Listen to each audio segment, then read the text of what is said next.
चलो हेडिंग डाल लो, हेडिंग डाल लो, free charges and bound charges, free charges and जरा इसका एक छोटा सा डिस्कशन करो।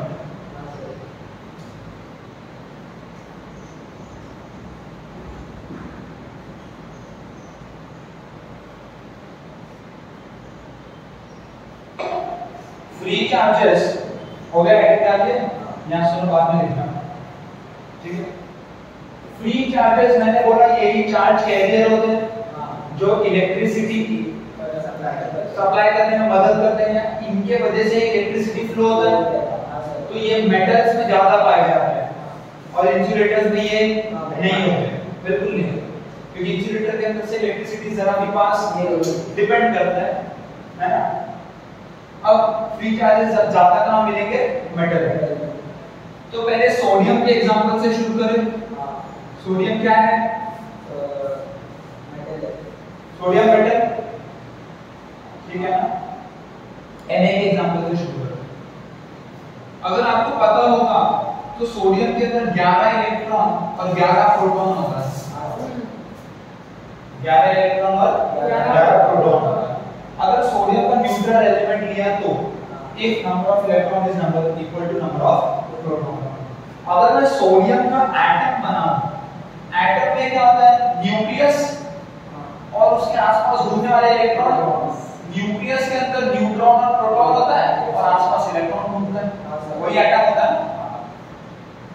ये पहली बार सुनो, एटम कैसे बनता है? एक न्यूक्लियस होगा, इसके अंदर दो चीज होंगी, प्रोटॉन और न्यूट्रॉन। उसके आसपास इलेक्ट्रॉन के शेल्स होते हैं जिसको घूमते हैं, KLMN है ना, बड़ा होगा आपने। इसमें कौन घूम रहा है? इलेक्ट्रॉन। मैं न्यूट्रॉन की बात यहाँ नहीं कर रहा हूँ क्योंकि उसमें कोई चार्ज नहीं है, इलेक्ट्रॉन प्रोटॉन की बात करते हैं। फ्री चार्जेस पढ़ते हैं इसके। 11 के 11 प्रोटॉन आपके न्यूक्लियस में होंगे, कहाँ होंगे? अलग अलग न्यूट्रॉन्स जिसको हम कंसीडर नहीं करते। अब 11 इलेक्ट्रॉन इसमें घूमेंगे। मान लो इसमें 2 हैं, 1 2, इसमें 8 3 4 5 6 7 8 9 10, 2 8 10 और 1 11 और 1 11। अगर आप ध्यान से देखो, कैसे देखो, ये पॉजिटिवली चार्ज न्यूक्लियस है क्योंकि इसके अंदर क्या भरे? 11 प्रोटॉन भरे। इनका और इनका फोर्स काफी अच्छा अट्रैक्शन फोर्स होगा। ये इलेक्ट्रॉन्स अपने न्यूक्लियस से काफी क्लोज टाइटली अट्रैक्टेड होंगे। ये प्रोटॉन इनको अच्छे से अट्रैक्ट करेगा, जबकि ये इलेक्ट्रॉन क्योंकि अपने न्यूक्लियस से बहुत दूर रह गया, इसका कोई ज्यादा इंटरैक्ट अट्रैक्शन होने वाला नहीं है।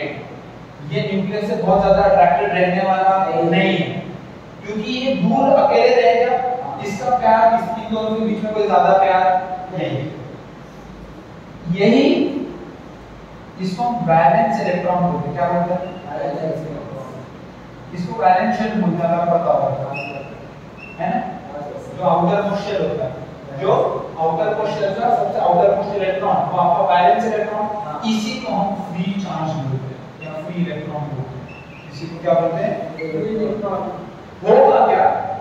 ये मूव कर सकता है, मतलब ये एटम को छोड़ के जा सकता है। क्यों? क्योंकि इसका न्यूक्लियस के साथ ज्यादा बाइंडिंग नहीं है, तो ये इस न्यूक्लियस को छोड़ के कहीं भी जा सकता है। समझे? यही तो फ्री इलेक्ट्रॉन बढ़ने लगे आगे तो मैं क्या बोलता हूँ कि इलेक्ट्रिसिटी फ्लो हो रहा है।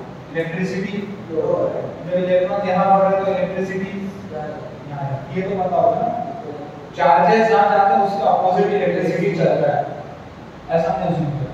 अब देखो इसको चलाएं कैसे? एक लाइन में बैटरी के थ्रू। किसके थ्रू? बैटरी क्या जनरेट करेगा? Potential difference.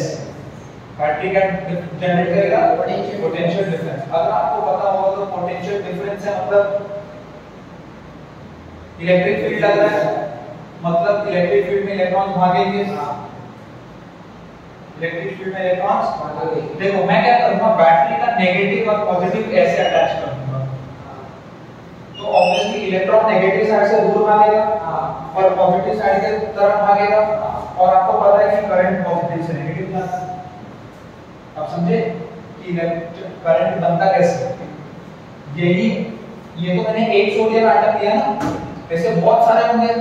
अगर आपने एक मेटालिक शीट लिया तो बहुत ज्यादा होंगे उसमें, तो आपने जैसे ही पोटेंशियल डिफरेंस अप्लाई किया, वो सारे बैलेंस इलेक्ट्रॉन्स एक लाइन में ऐसे भागने लगेंगे और आपका करंट ऐसे चलने लगेगा। क्लियर है? तो करंट कैसे आता है? फ्री चार्जेस की वजह से। किसकी वजह से? Free charges. वो होते हैं आपके बैलेंस इलेक्ट्रॉन। ओके, आपके बैलेंस इलेक्ट्रॉन। सिंपल बात है, बिल्कुल भी डिफिकल्ट नहीं। देखो, बाउंड चार्जेस क्या होते हैं? ये सारे बाउंड चार्जेस हैं। ये बाउंड है ना, ये घूम नहीं सकते। क्या ये घूम सकते हैं? ये जकड़े हुए अपने न्यूक्लियस को, तो इनको क्या बोलते हैं? Bound charges. मतलब inner bound electrons, inner plus inner bound electrons plus protons plus, यही मिलता है आपका बाउंड चार्जेस। ये क्या होता है? Bound charges. फ्री चार्जेस आपको मिल जाएंगे मेटल्स में या कंडक्टर्स में, और कंडक्टर्स में फ्री चार्जेस, इंसुलेटर में फ्री चार्जेस नहीं होते, उसमें सारे चार्जेस बाउंड चार्जेस होते हैं। क्लियर है? इलेक्ट्रिसिटी इसको अपने हिसाब से एक्सप्लेन कर देना अपने नोट्स में, ठीक है? 2-3 लाइन लिख देना जो भी आपको ठीक लगता है, बाकी मैंने कॉन्सेप्ट सिखा दिया, ठीक है? आपको ये लिखना पड़ेगा कि these free charges are found in conductors and metals. Conductors and metals.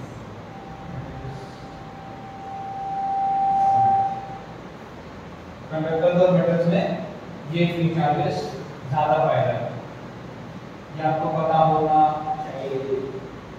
Question number, चलो अब आते हैं dielectrics and polarization topic. Dielectrics and polarization, देखो पोलराइजेशन तो हम पढ़ लेंगे, पहले डाइइलेक्ट्रिक थोड़ा समझते हैं, थोड़ा सा डाइइलेक्ट्रिक समझते हैं, उसके बाद उसको पोलराइज कैसे किया जाता है वो भी देखेंगे।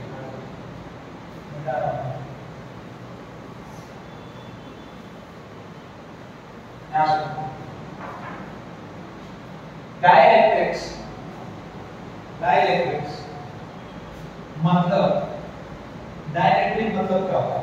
Insulators that can store charge और store energy. Insulators that can store energy, insulators that can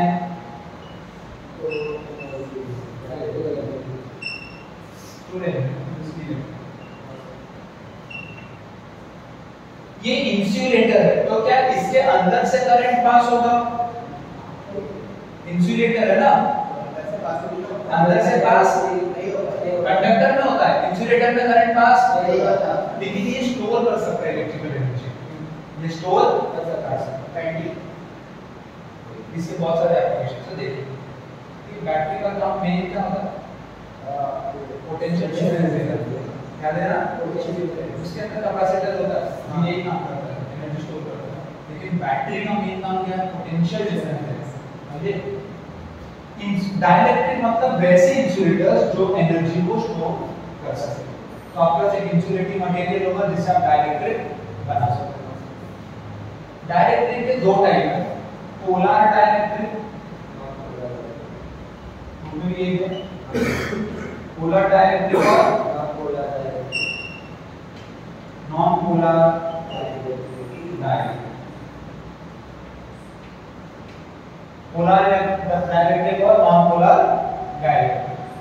polar dielectric बनते हैं पोलर मॉलिक्यूल से, इससे पोलर मॉलिक्यूल्स, और नॉन पोलर डाइइलेक्ट्रिक बनते हैं नॉन पोलर मॉलिक्यूल्स। सिंपल बात है, कोई घबराने वाली बात अरे नाम होगा ऐसे क्वेश्चन वाली बात।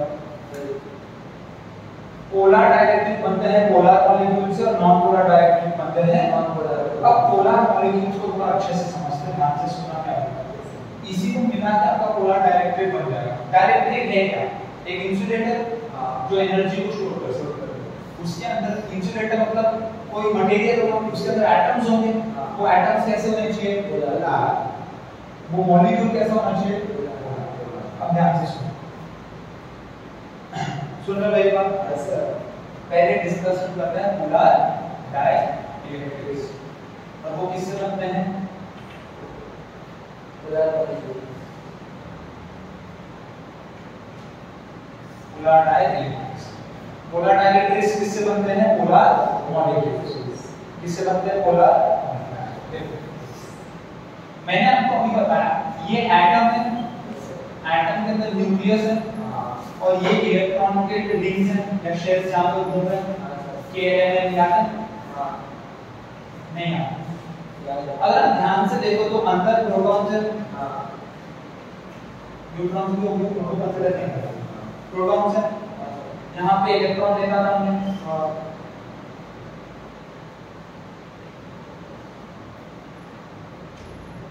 कोई शक वाली बात नहीं है। अगर आप इसको ध्यान से देखो तो ये इलेक्ट्रॉन्स घूम रहे हैं, तो हम इनको क्या बोलते हैं कि ये इलेक्ट्रॉन्स न्यूक्लियस के अराउंड घूम के एक इलेक्ट्रॉन क्लाउड बना रहे हैं। क्या बना रहे हैं, इलेक्ट्रॉन क्लाउड। इसको हम लोग बोलते हैं इलेक्ट्रॉन क्लाउड। क्या बोलते हैं, इलेक्ट्रॉन क्लाउड। ये क्या है, इलेक्ट्रॉन क्लाउड। और बीच में आपका न्यूक्लियस है, बीच में आपका न्यूक्लियस।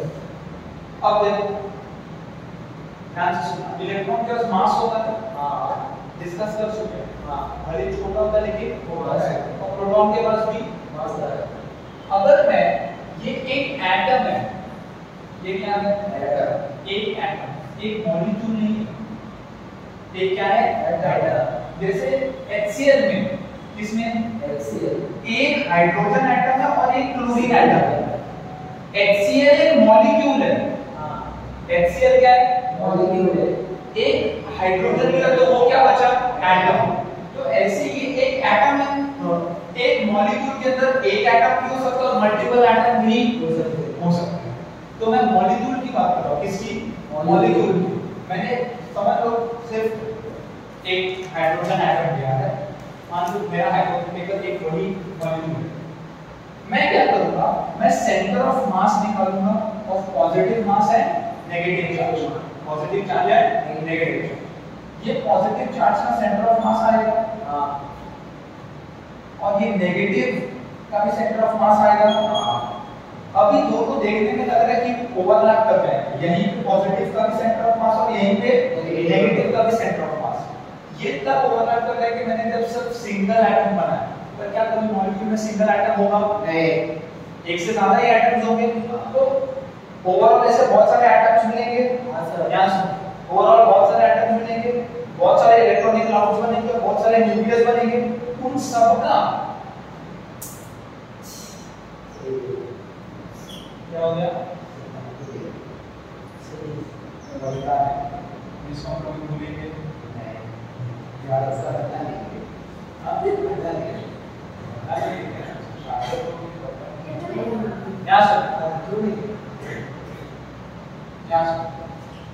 तो ऐसे ही एक मॉलिक्यूल के अंदर बहुत सारे एटम्स होंगे, मतलब बहुत सारे इलेक्ट्रॉनिक क्लाउड बनेंगे और बहुत सारे न्यूक्लियस बनेंगे यहाँ से। तो उस पूरे मॉलिक्यूल का, उस पूरे मॉलिक्यूल का एक centre of mass of positive charge आएगा, उस पूरे मॉलिक्यूल का एक centre of mass of positive charge और एक centre of mass of negative charge आएगा।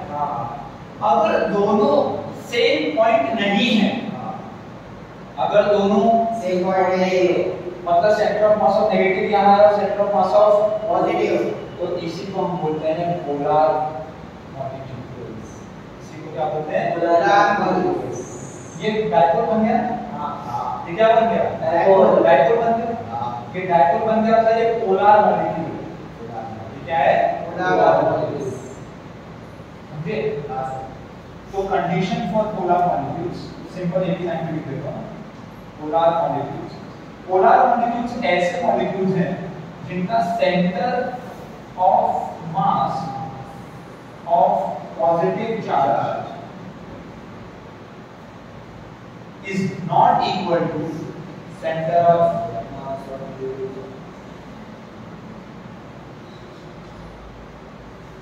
समझना? Yes sir. पॉजिटिव चार्ज और नेगेटिव चार्ज का सेंटर ऑफ मास अगर सेम नहीं है तो वो कैसे मॉलिक्यूल्स है? पोलर हो जाएंगे। तो पोलर डाइलेक्ट्रिक, डाइलेक्ट्रिक क्या होता है? ऐसे इंसुलेटर्स जो एनर्जी स्टोर कर सके। वो इंसुलेटर्स बनते कैसे हैं? Polar molecules. कैसे बनते हैं? पोलर मॉलिक्यूल्स मतलब centre of mass of positive charge is not equal to centre of mass of negative charge for entire molecule. For entire molecule, एक एटम की बात नहीं कर रहा, उस पूरे मॉलिक्यूल में। मान लो HCl है तो HCl का एक मॉलिक्यूल लोगे, वो HCl मॉलिक्यूल में जब देखोगे तो एक H भी होगा, एक Cl भी होगा, तो उसका सेंटर ऑफ पॉजिटिव कुछ यहाँ आएगा, सेंटर ऑफ नेगेटिव कुछ दूर आएगा। तो वो पूरे HCl को आप एक डायपोल मान के भी चल सकते हो, क्योंकि वो पोलर मॉलिक्यूल है। कैसा मॉलिक्यूल है? पोलर। चलेगा? इसका एक HCl का एग्जांपल देख लेते हैं। देखो ये पोलर बनता कैसे, आपका पोलर बनता कैसे? HCl सबने देखा है। HCl क्या होता है? डेंजरस होता है। हां, क्योंकि क्लोरीन गैस क्या है? पॉइजनस है। एग्जांपल ले लो HCl का। किसका? अगर आप देखो तो हाइड्रोजन और क्लोरीन में एक बॉन्डिंग होती है, दो इलेक्ट्रॉन है उसमें। तो आप देख सकते हो ये हाइड्रोजन एटम है और ये क्लोरीन एटम है। Yes sir. कोई शक वाली बात नहीं है? मुझे तो बिल्कुल नहीं पता। अब यहाँ सुनो, अब कहाँ सुनो? क्योंकि क्लोरीन को इलेक्ट्रॉन से बहुत ज्यादा प्यार है और हाइड्रोजन में इतनी ताकत नहीं है, तो वो इलेक्ट्रॉन को पुल करता है, इलेक्ट्रॉन को पुल करता है और उसके अंदर छोटी सी नेगेटिव चार्ज आती है, डेल्टा नेगेटिव। इलेक्ट्रोनेगेटिव छोटी सी चार्ज आती है, डेल्टा नेगेटिव। अगर ये डेल्टा नेगेटिव हो तो ये डेल्टा पॉजिटिव, क्योंकि इसका थोड़ा सा चार्ज चला गया। हां, ये डेल्टा पॉजिटिव मतलब ये इलेक्ट्रॉन को पुल करेगा। हां, इलेक्ट्रॉन को पुल किया मतलब centre of mass of negative और centre of mass of positive एक साथ नहीं है, वो ऐसा शेप बना। तो होगा क्या? जो नॉर्मल HCl था उसका अगर आप देखो, मान लीजिए HCl मॉलिक्यूल है, ठीक है, ये उसका इलेक्ट्रॉनिक क्राउड है, ये न्यूक्लियस है, ठीक है। क्योंकि क्लोरीन ने क्या किया? पुल किया। क्लोरीन ने क्या किया? पुल किया। तो आपको ऐसा शेप मिलेगा, यहाँ पर जो पॉजिटिव है वो एक तरफ आ जाएगा और जो नेट इलेक्ट्रिक क्राउड है वो इस तरफ रहेगा, ठीक है। इलेक्ट्रॉन एक तरफ पुल होगा और पॉजिटिव एक तरफ रहेगा। तो इस ऐसे मतलब HCl हो गया, H2O वाटर, वाटर भी पोलर मॉलिक्यूल से बनता है। पोलर डाइलेक्ट्रिक मतलब आपको पता है डाइलेक्ट्रिक से इंसुलेटर भी हो सकते हैं, तो वाटर भी एक इंसुलेटर है, प्योर वाटर, ठीक है। यहाँ तक क्लियर है? ये एक छोटा सा एग्जांपल उन्होंने दिया है। इसके बाद एक और एग्जांपल दिया है वाटर और, ठीक है, वाटर का भी। तब तक एक छोटी सी बात और सुनो, जो आपका HCl है ये पोलर मॉलिक्यूल है ना, मतलब ये एक पीट है, ये मान लो पॉजिटिव और ये H है और ये ये एक डायपोल बना रहा है। क्या बना रहा है? डायपोल। डायपोल का डायरेक्शन क्या? नेगेटिव से पॉजिटिव होता है। नेगेटिव से पॉजिटिव, ये अपना डायपोल, नेगेटिव से पॉजिटिव। इसको लिख लो तो हम लोग H2O का एग्जांपल लेंगे। H2O का होता है वाटर, वाटर का एग्जांपल लेंगे। तब तक ये नोट डाउन कर लो। चलो गावालो यहाँ सुनो, एक और हम लोग एग्जांपल देख लेते हैं। किसका एग्जांपल देख लेते हैं? वाटर का। पोलर डाइलेक्ट्रिक की बात कर रहा हूँ।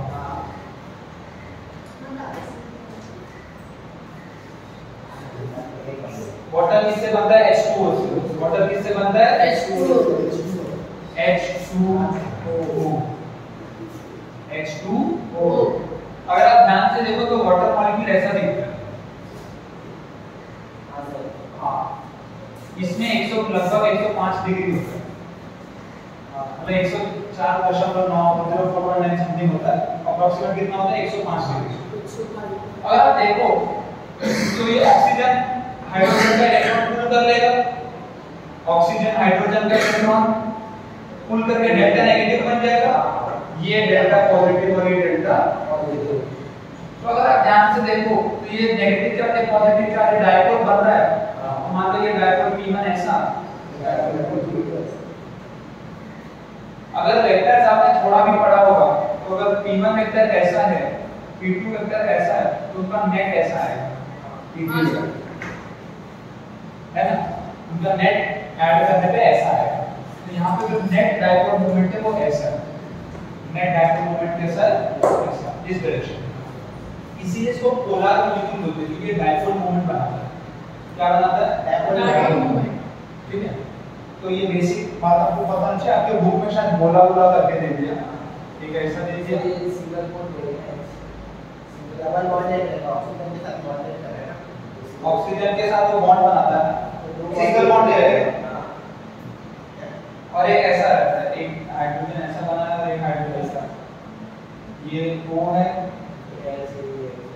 ना, ऐसा ऐसा पर ऑक्सीजन के साथ अक्षर डबल बॉन्ड होगा ना, दो बाई हाइड्रोजन के साथ डबल बॉन्ड लेकर तो सिंगल ऐसे ले पर अपने बात देखो जैसे इसका नाम क्या है, ऐसे इसका नाम है जो कितना CHO दूसरा डबल ये भी C लिखेंगे फिर अटैच करेंगे फिर डबल बॉन्ड होगा ना, इसमें दो बॉन्ड है ना। तो मैं काम को तुम केमिस्ट्री में आऊंगा से हमसे डिस्कस करना है, कोई समझाता है, ठीक है। अभी बैलेंस से सिखाने लग गया तो हो गया। यहाँ तक पोलर डायरेक्ट्रिक सामने आ गया। अब इसके बाद आएगा नॉन पोलर। नॉन पोलर डायरेक्ट्रिक कौन से मॉलिक्यूल से बने, नॉन पोलर मॉलिक्यूल, मतलब इनमें कोई डायपोल बनने वाला नहीं। जैसे H2 ले लो, है ना, H2 में कोई भी डायपोल मोमेंट बनने वाला नहीं है। और क्या ले लो, CO2 CH4 ले लो, CO2 ले लो या CH4, इसमें कोई भी डायपोल मोमेंट बनने वाला नहीं है। अगर नॉन पोलर डाइलेक्ट्रिक, क्या सुन, नॉन पोलर डाइलेक्ट्रिक मतलब centre of mass of positive charge is equal to center of mass of, यहाँ सुनूंगा वालों, center of mass of positive charge is equal to center of mass of negative charge, ठीक है, यही होता है, ठीक है। Center of mass of positive charge is equal to center of mass of negative charge। ये आपका नॉन पोलर डाइलेक्ट्रिक होता है। क्या होता है, नॉन पोलर डाइलेक्ट्रिक। चलिए बस ये बेसिक बात है। और उन्होंने क्या बनाया, एक वापस से HH बना दिया,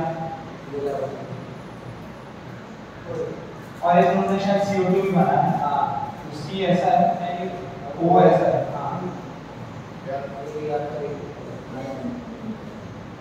तो ये सब आपके नॉन पोलर मॉलिक्यूल्स, ये सब कैसे नॉन पोलर मॉलिक्यूल्स, नहीं ये लाइन होगा ऐसा भी है, ऐसा नॉन पोलर मॉलिक्यूल्स, ठीक है। कोई शक वाली बात नहीं है, बस इतना ही है, इस पे ज्यादा डिस्कशन करते हुए आगे बढ़िए। Polarization of dielectrics. अब डाइलेक्ट्रिक्स को पोलराइज किया जा सकता है।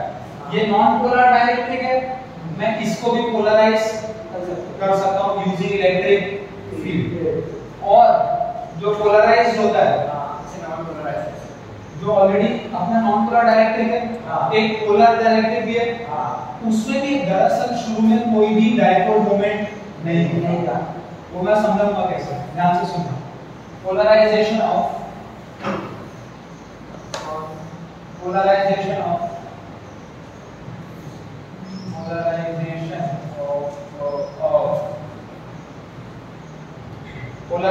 of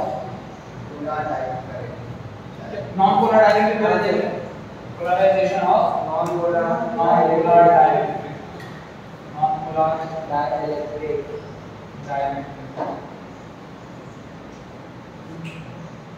पोलराइज सीधा बैठो polarization of non polar dielectric ठीक है हां सर अब देखो मान लो यहाँ पे डाइलेक्ट्रिक हां तो मैंने बोला डाइलेक्ट्रिक है इंसुलेटर हां इंसुलेटर के अंदर बहुत सारे एटम्स होंगे वो कैसे होंगे नॉन पोलर एटम्स होंगे मॉलिक्यूल्स होंगे क्योंकि हमारा पूरा डाइलेक्ट्रिक ही कैसा नॉन पोलर अगर आप ध्यान से देखो तो इसका सेंटर ऑफ मास एक ही जगह होगा हां सर ये ऐसा शेप नहीं बनाएगा ये पॉजिटिव नेगेटिव ये पोलर डाइलेक्ट्रिक बनाता है क्या बनाता है पोलर हम किसकी बात कर रहे हैं नॉन पोलर तो यहाँ पे मान लो ये सब एटम है जैसा आपके सॉरी मॉलिक्यूल ये सब क्या है मॉलिक्यूल और उनका सेंटर ऑफ मास में सब एक ही जगह होता है हां मान लो मैंने इसको एक्सटर्नल इलेक्ट्रिक फील्ड में प्लेस कर दिया इसकी ने आपके बुक में यहाँ पे हेडिंग दिया है using external electric field using external electric field क्योंकि मुझे इसको पोलराइज करना है ना जबरदस्ती इसमें इनिशियली डाइपोल कितना है 0 कोई डाइपोल ही नहीं है क्योंकि नॉन पोलर है तो कोई डाइपोल नहीं है तो मेरे को जबरदस्ती करने के लिए बाहर से क्या देना पड़ेगा electric field external electric field अब उससे होगा क्या ध्यान से देखो पॉजिटिव चार्ज पे यहां फोर्स लगेगा हां नेगेटिव चार्ज पे यहां फोर्स लगेगा हां ना बोलो तो उसके बाद में एक नया जो आपको डाइलेक्ट्रिक बनेगा वो पोलर डाइलेक्ट्रिक ऐसा होगा ये प्लस और एक्चुअली अगर ध्यान से देखो तो पॉजिटिव चार्ज को अपोजिट साइड जाता है हां पॉजिटिव चार्ज को अपोजिट साइड जाता है तो पॉजिटिव सब यहां खींच जाएंगे और नेगेटिव सब यहां तो यहां पे देखो पॉजिटिव नेगेटिव ये बन गए हां positive negative positive negative positive negative positive negative positive negative and so on आपके बुक में सा डायरेक्ट सर्कल देके तो शेप में क्लाउड में लेना आपको भी क्लाउड ही बनाना है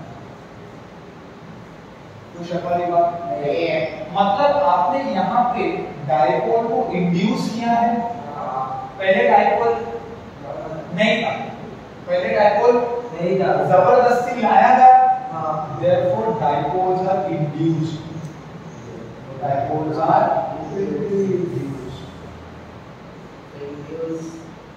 इंड्यूस मतलब जबरदस्ती पैदा किया गया लाया गया वो पहले नेचर में एग्जिस्ट नहीं करता था किसके थ्रू यूजिंग एक्सटर्नल इलेक्ट्रिक ये polarization of non polar dielectric ये नॉन पोलर डाइलेक्ट्रिक था उसमें ने पोलराइज कर दिया डाइपोल्स को इंड्यूस कर दिया मैं पोलराइजेशन ऑफ पोलर डाइलेक्ट्रिक भी कर सकता हूं पोलराइजेशन पोलर से डाइपोल ले लेंगे हां वो मैं अभी बताता हूं अब सवाल ये होता है कि सर जो पोलर डाइलेक्ट्रिक है उसमें तो ऑलरेडी डाइपोल है हमने देखा पोलर इलेक्ट्रिक पोलर में तो ऑलरेडी डाइपोल है पोलर डाइलेक्ट्रिक ऑलरेडी डाइपोल है तो उसको पोलराइज क्या करेंगे वो तो ऑलरेडी पोलराइज्ड है बट ऐसा होता क्यों बराबर जब आप देखोगे बिना एक्सटर्नल इलेक्ट्रिक फील्ड के तो आपका जो पोलर मॉलिक्यूल्स होते हैं वो रैंडमली अरेंज होते हैं उनका कोई फिक्स ओरिएंटेशन नहीं होता समझे नहीं समझे कोई फिक्स ओरिएंटेशन ये plus minus minus plus plus minus plus plus minus कुछ भी हो सकता है मुझे ये बात पता नहीं मान इसका जो नेट डाइपोल है ना वो 0 होता है समझे इसमें डाइपोल है नेट डाइपोल नहीं डाइपोल क्या होता है vector quantity dipole moment vector है डायरेक्शन है तो वेक्टर्स कैंसिल आउट हो जाते हैं अगर अपोजिट डायरेक्शन में अगर आप इसका नेट निकालोगे ना तो 0 आएगा मतलब अभी भी ये as good as non polar dielectric है मैं क्या करूंगा इसमें एक्सटर्नल इलेक्ट्रिक कोई शक वाली बात नहीं है। जैसे मैंने एक्सटर्नल इलेक्ट्रिक फील्ड दिया, ये डायपोल पे टॉर्क लगेगा। हाँ, डायपोल पे क्या लगेगा? जो मैं बोलता हूँ P sin थीटा।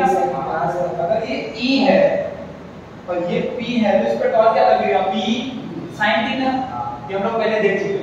अगर आप ध्यान दो तो ये मान लो आपका पॉजिटिव है, ये मान लो नेगेटिव है, ये डायपोल है और ये इलेक्ट्रिक फील्ड मैंने गेज दिया। तो जो पॉजिटिव है ये नेगेटिव का मान लीजिए, यहाँ खींचेगा नेगेटिव, यहाँ खींचेगा और ये खींच के सीधा हो जाएगा। क्योंकि होगा क्या, ये डायपोल के ऊपर टॉर्क लगाएगा इलेक्ट्रिक फील्ड। डायपोल पे टॉर्क कौन लगाएगा? Electric field. अब तो मुझे मिलेगा क्या जब ये टॉर्क लगाया इसने? तो इसने टॉर्क लगा के सबको सीधा कर दिया। तो ये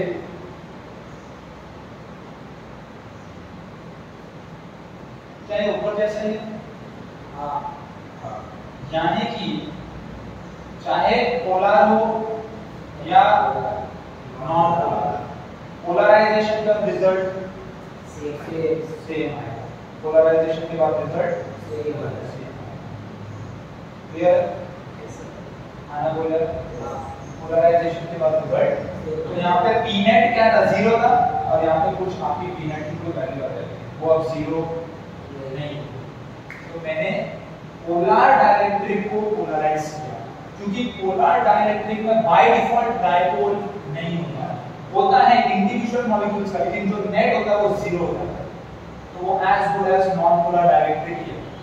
उसको मैं एक्सटर्नल इलेक्ट्रिक फील्ड देना पड़ेगा ताकि वो पोलराइज हो सके। और आपको एक बात और बता, ये कितना ज्यादा पोलराइज होगा ना, ये डिपेंड करता है कितना स्ट्रांग इलेक्ट्रिक फील्ड है। अगर इलेक्ट्रिक फील्ड वीक है तो वो ज्यादा चार्जेस को ओरिएंट नहीं कर पाएगा। समझो यहाँ, अगर इलेक्ट्रिक फील्ड वीक है तो वो ज्यादा चार्जेस को ओरिएंट नहीं कर पाएगा। अगर स्ट्रांग इलेक्ट्रिक फील्ड है तो सारे के सारे मॉलिक्यूल्स को ओरिएंट कर देगा और तब आपका कुछ बड़ा P नेट आएगा। अगर सब कट के 0 है, मान लो 2-3 सीधे हो गए, मान लो 2-3 तो भी P नेट अब 0 तो नहीं है, बट कोई बहुत ज्यादा वैल्यू भी नहीं है। जितना स्ट्रांग इलेक्ट्रिक फील्ड दोगे उतना ज्यादा ओरिएंटेशन होगा, उतना ज्यादा पोलराइजेशन होगा, उतना ज्यादा पोलराइजेशन। इसका थोड़ा सा आगे डिस्कशन करेंगे, तब तक reduction of electric field.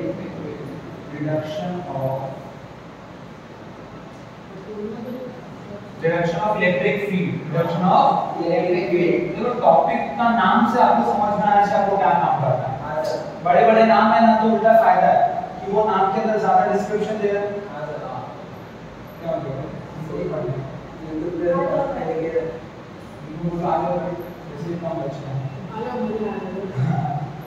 Commerce आ गया साइंस वाली reduction of electric field due to polarization of dielectric, due to polarisation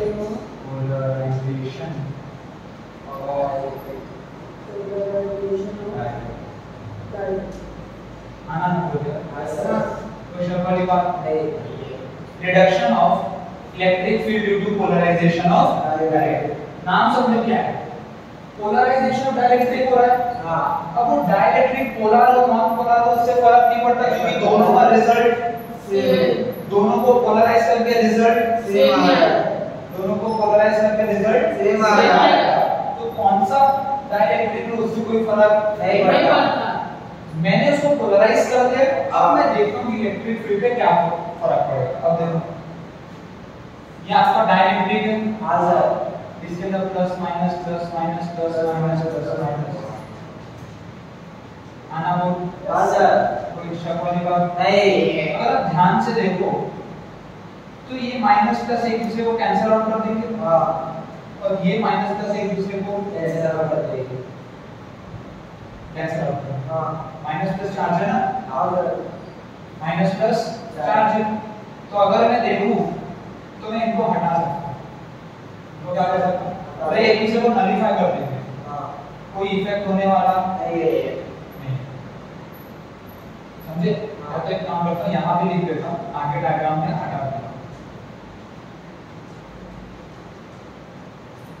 यहां से क्या पास हो रहा था, इलेक्ट्रिक तभी ये पोलराइज हुआ। हाँ अब सुनो, मुझे ये ऐसा दिखेगा,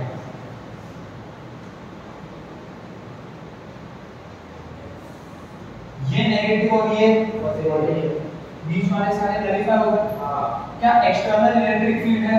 हाँ E नॉट बोल दूं, हाँ एक्सटर्नल इलेक्ट्रिक फील्ड को क्या बोल दूं? E not. अगर ध्यान से देखो तो आपका नेगेटिव इस तरफ बचेगा, इधर क्या बचेगा? नेगेटिव, इधर क्या बचेगा? पॉजिटिव।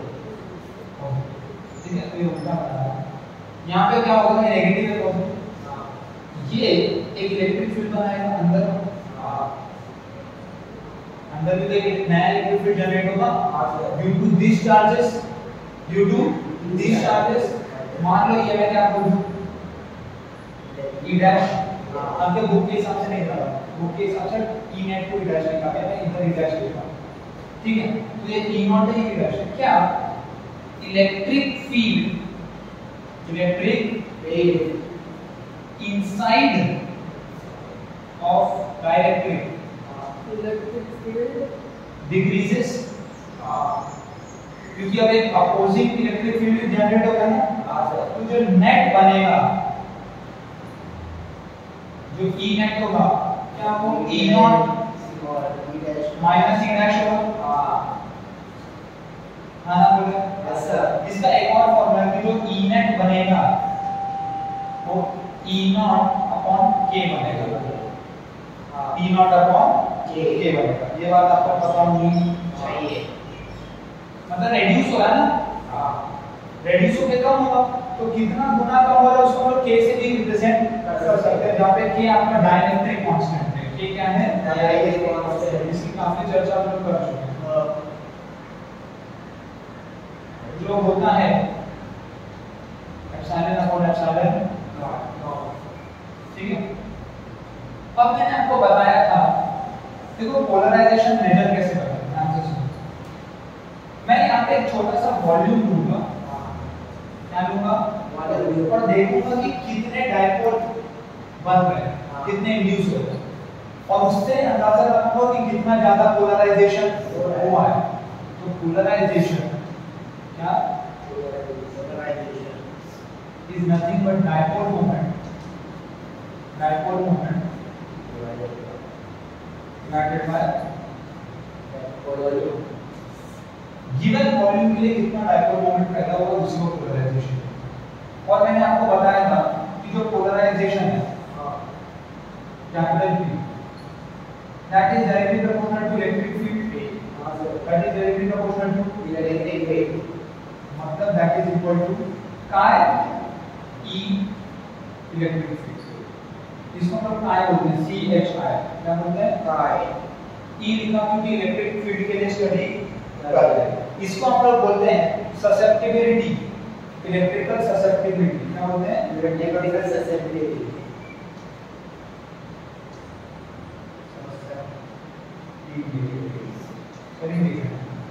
इलेक्ट्रिकल ससेप्टिबिलिटी ये मटेरियल टू मटेरियल डिपेंड करता है।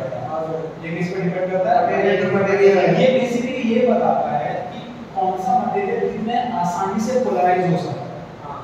अगर इसकी वैल्यू ज्यादा है मतलब वो इजीली पोलराइज हो जाएगा, और वैल्यू कम मतलब इजीली पोलराइज नहीं होगा। बस इतना ही बता, तब वो हर मटेरियल का अलग हो सकता है। तो आपको क्लियर है क्या? ये क्लियर? हां सर। यहां तक कोई दिक्कत नहीं। तो आज हम लोग ने free charges, conductors, insulators, properties of conductors, फिर क्या देखा? फ्री चार्जेस, फिर डाइलेक्ट्रिक, पोलर, नॉन पोलर, फिर उसका पोलराइजेशन और उसके थ्रू क्या रिडक्शन ऑफ इलेक्ट्रिक फील्ड आता है। हां सर। समझे? सब क्लियर? कोई दिक्कत नहीं। तो आज का लेक्चर यहीं खत्म करते हैं। तो चलिए